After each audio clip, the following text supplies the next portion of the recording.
Good morning, good afternoon, good evening, ladies and gentlemen, and welcome back to another episode of Fight Night Narratives, where we break down, predict, and just preview and review both the upcoming and most recent fights within the sport of boxing. And last night we saw a great night of fights. Of course, the Matchroom versus Queensberry 5v5, but also with um the UFC, some decent fights on there. But today we are going to be discussing boxing. A lot of people expected this card to be a lot closer, with a lot more Matchroom fighters winning, but clean sweep for Queensberry, Frank Warren, and the boys over there all win and beat all of Eddie Hearn's Matchroom fighters.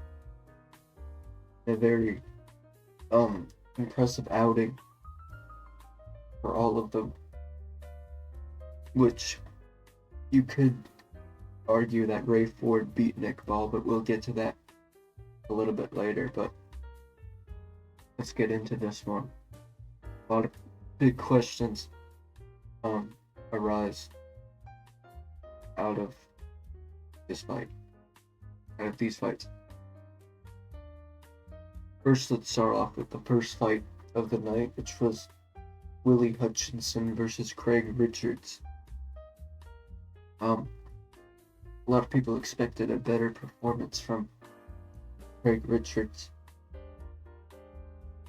and he very convincingly won. You could say 118, 110, 119, 109, and just what an outing from Willy Hutchinson. And this really puts him up there and proves why he's one of the top guys at 175. And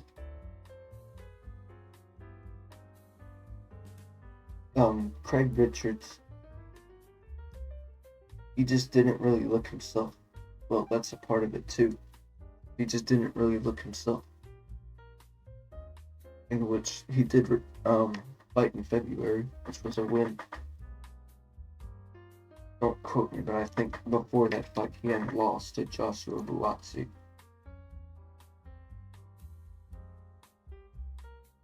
I'm gonna fact check real quick.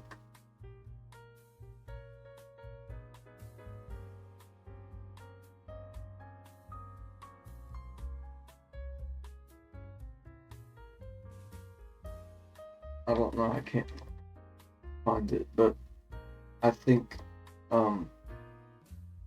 Joshua Buatsi has beaten him before, and then he came back in February and fought.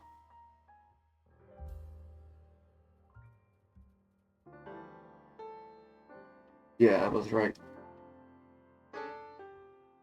So, yeah, it just didn't seem like Richards was himself. And could he been washed? Could there have been ring rust? I think so. And Willy Hutchinson, just quite the better fighter. There's really no other way to say it.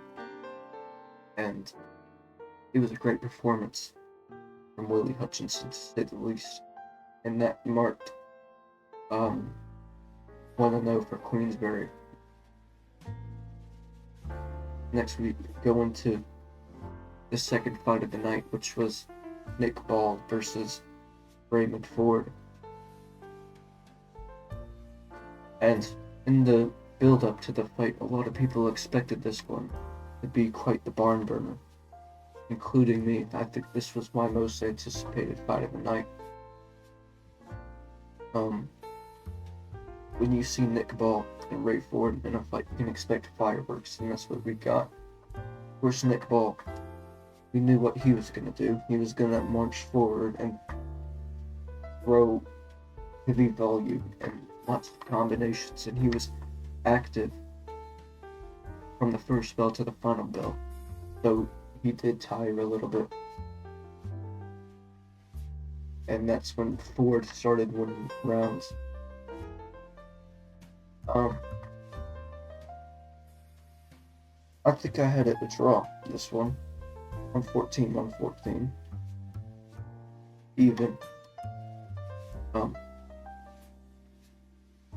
What I think lost Rayford this fight was those middle rounds where Ford, if Ford was going to win this fight, he was going to do it by backing up and looking for openings to crack Nick Ball, and he did a couple of times where Ball was hurt. He had to hang on, really. But this fight was going to be won on the back foot, countering, if you were Ray Ford, while throwing his combinations. In those middle rounds, it was very confusing to me why Ford was fighting at Ball's range. Nick Ball wants you to get close to him and fight you. And Ray Ford just fell into that and fought at Nick Ball's range for those middle rounds. And I think that's what cost him the fight. And I think if he stayed on the outside and tried to land distance combinations on Ball, that he might have won. But I think this was either a draw or a Ray Ford win, in my opinion. No, people are saying the fight was a robbery. That's just absurd. I've said this in previous videos. The word robbery gets thrown around way too much in the sport of boxing, where people say Haney got robbed. Loma got robbed versus Haney. People will say, scorecards are trash, like the fight we saw last week, I believe. Last week between Jack Catterall and Josh Taylor. I mean, those cards were pretty odd. But people will say, oh, this is a robbery. This fight is not a robbery. It was close, it was competitive. And I'm not mad at a Nick Ball win. But great performance from both guys. If I was Ball, I would try to jump on him. Maybe a Ray Vargas rematch. If I was Ford, I would move up and wait. I think that concludes my thoughts on that fight. Then next, we saw a very impressive performance in which his general consensus was that Austin Emma Williams was going to get this one done and beat Hamzah Sheeraz. But Sheeraz wasn't there. He dominated the fight and he stopped Williams in a fight that was an upset. And at this point, the official score is 2-0 Queensberry, so it seemed like Matchroom really needed some points here, but Frank Warren picked Hamzah Sheeraz as his captain, so this ended in a stoppage, so that was plus 4 points Queensberry. So now this is 6-0 for Queensberry, and the only way that they could tie Matchroom is if Hrgovic and Wilder both picked up stoppages. We'll get to that in a little bit later, but overall, just a brilliant performance from Hamzah Sheeraz. And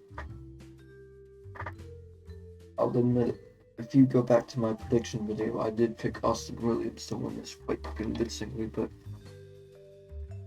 that just straight up didn't happen. He was dominated the whole fight. And Hamzah Sheeraz is the real deal. I'm gonna wait And I think next he could fight someone like Hrgovic, or maybe the winner between Carlos Adames and Terrell Goff, possibly. But yeah, Sheeraz might be ready for a world title after this one. Who knows? The future looks very bright for Hamzah Sheeraz, and I'm excited to see what he does next.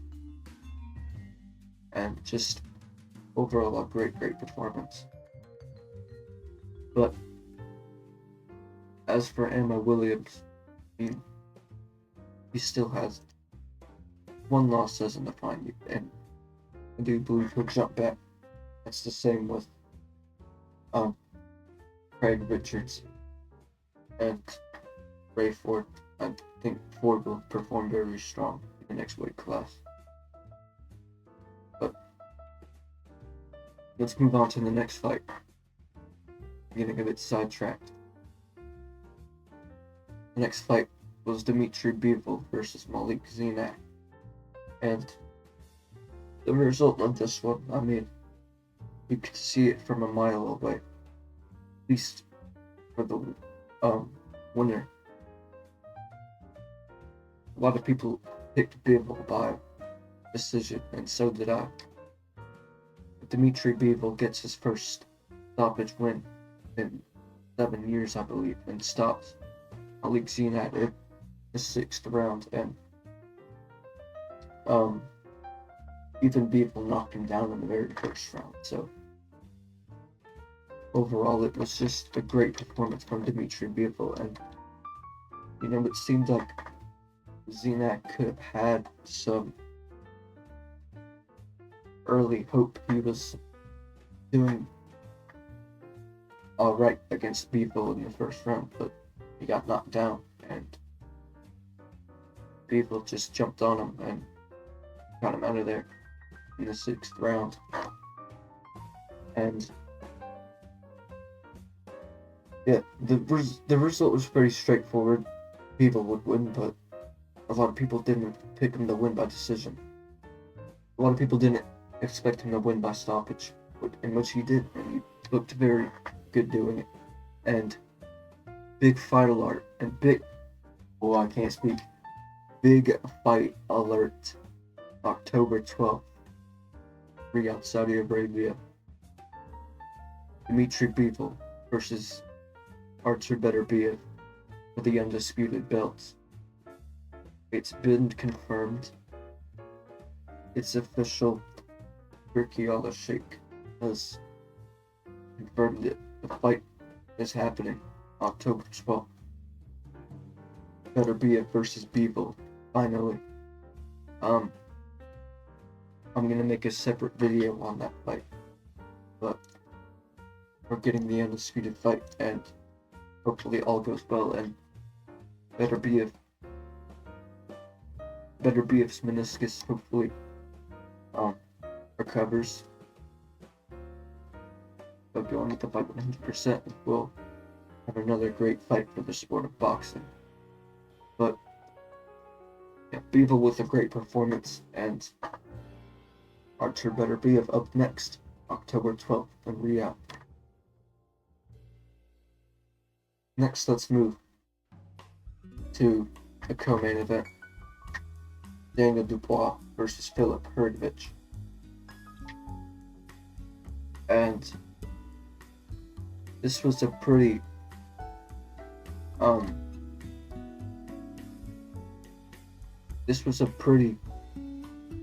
just dominant display from Dubois. And a lot of people did not think he'd win this fight. I know a lot of people I know picked Hrgovic by stoppage, and if you on my prediction video, I said he's really on the fence between Hrgovic stoppage and Dubois by decision, but I ultimately picked Dubois to win, but he did this by stoppage instead of a decision, and there were a lot of questions regarding Dubois after the Alexander Usyk defeat,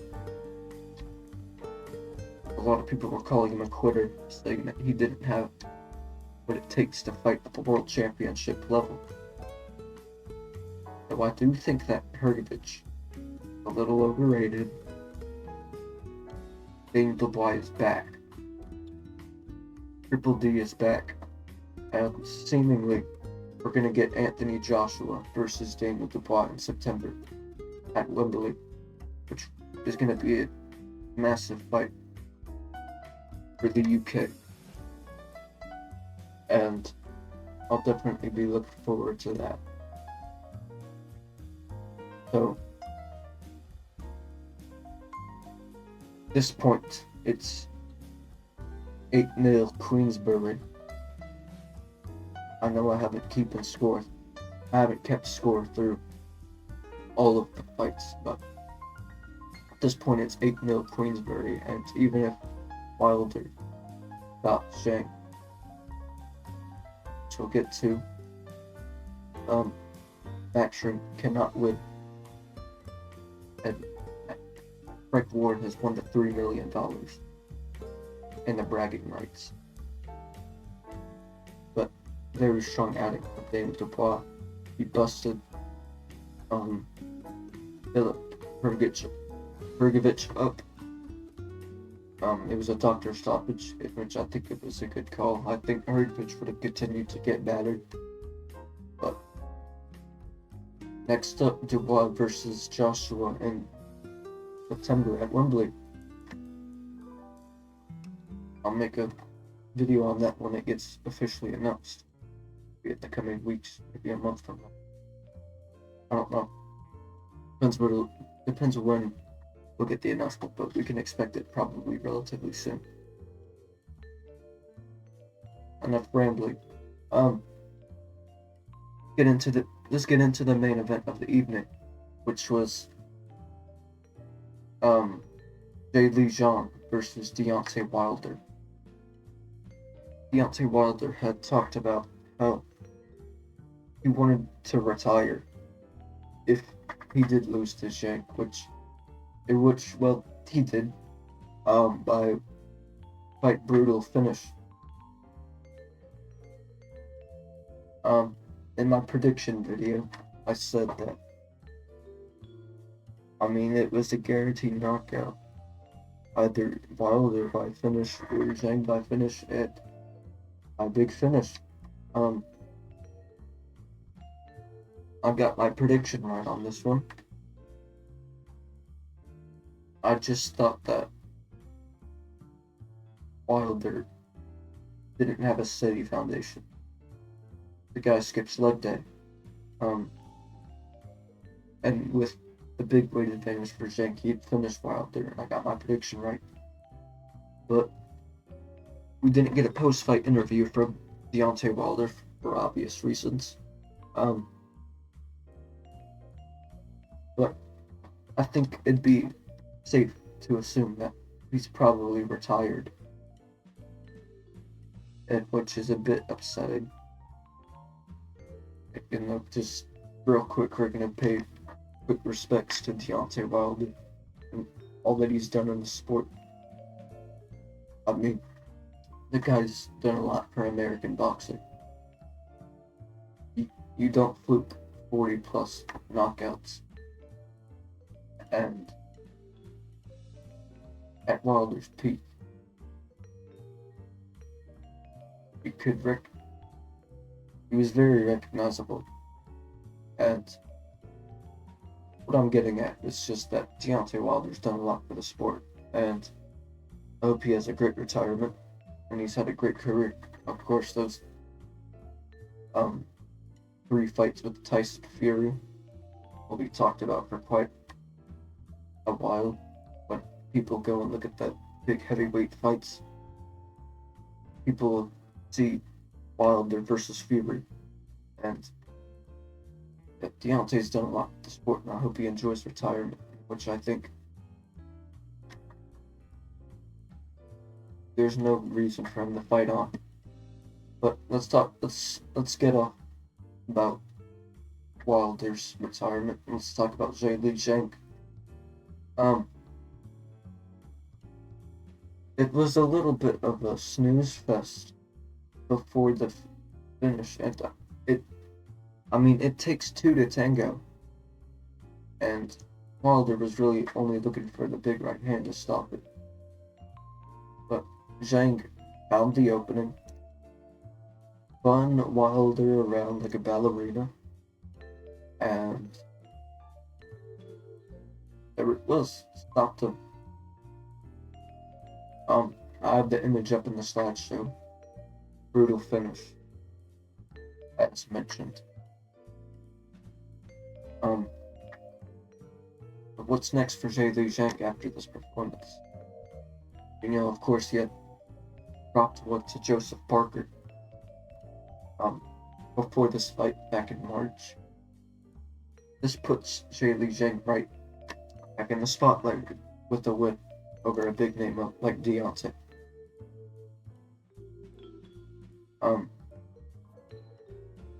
People are talking about, I've seen people discuss Zhang versus Joshua in September. I think Dubois should get the shot, but it'll be an interesting fight. But realistically, I think next for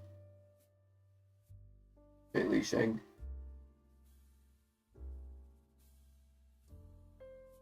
maybe a Joseph Parker rematch could be on the cards.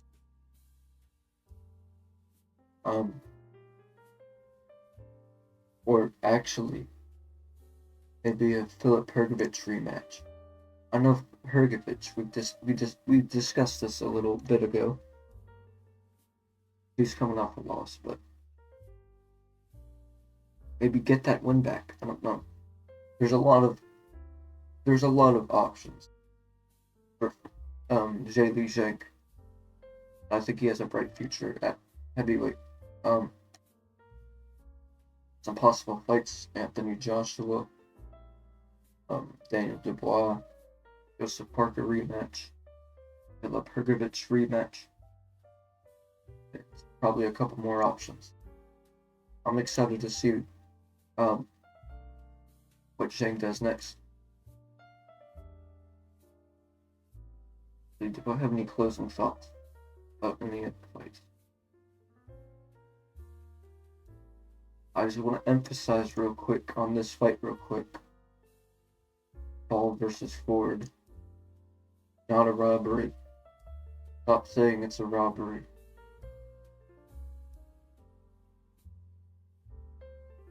I don't think I have any closing thoughts. Well, a very entertaining card yesterday. A lot of big wins for Queensberry. They've swept before with Matchroom. Official score 10-0. Willy Hutchinson.